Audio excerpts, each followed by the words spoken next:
welcome to another Chosen Lifeline for Relationships. My name is Walter Jennings. My name is Charmaine Jennings. And we are your chosen life practitioners, where we have been called to challenge and change relationship culture. Today, we wanted to talk about the importance of establishing healthy boundaries. You know, boundaries are really essential in helping to create really healthy relationships with individuals, whether those relationships are romantic, whether they're platonic, whether they're even with our coworkers professionally.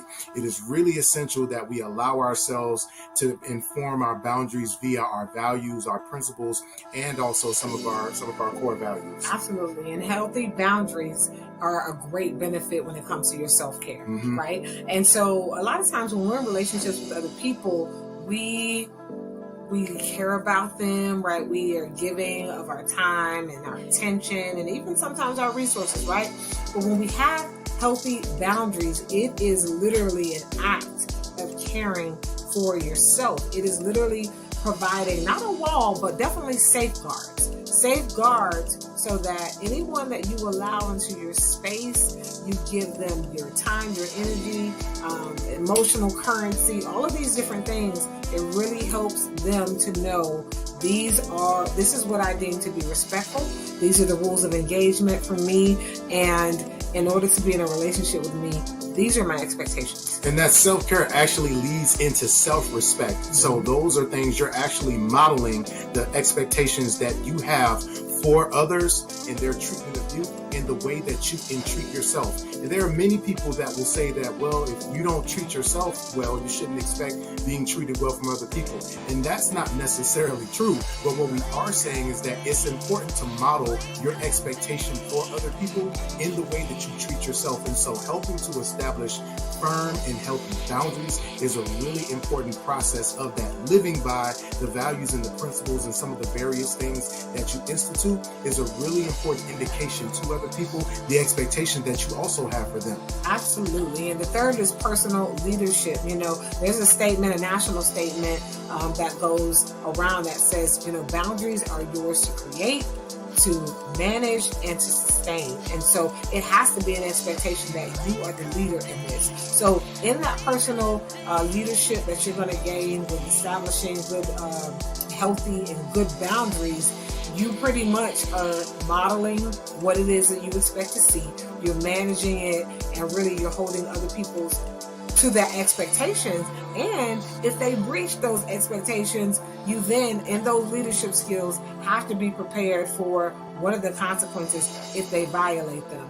And so really in this leadership, it's full circle. It's having to really be a good listener, making sure that you require others to listen to you. And there are other behaviors. It allows you to have a great point of view. It allows you to deal with conflict resolution, because we are very different people, right? In general, so we're going to have conflict.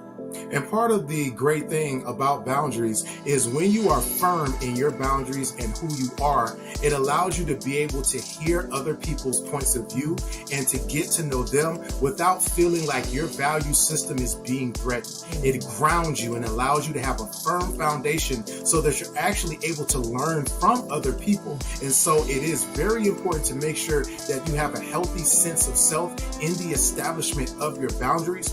It's because it allows you to be able to navigate the world in a way that really gives you a greater sense of understanding. And so we leave you with the message of there are benefits to having healthy boundaries. And one of the biggest dangers is not to have any boundaries at all, right? To allow others to come into your life is reckless without having any boundaries, because what you're doing is essentially giving your power to them to say, you can treat me how you want.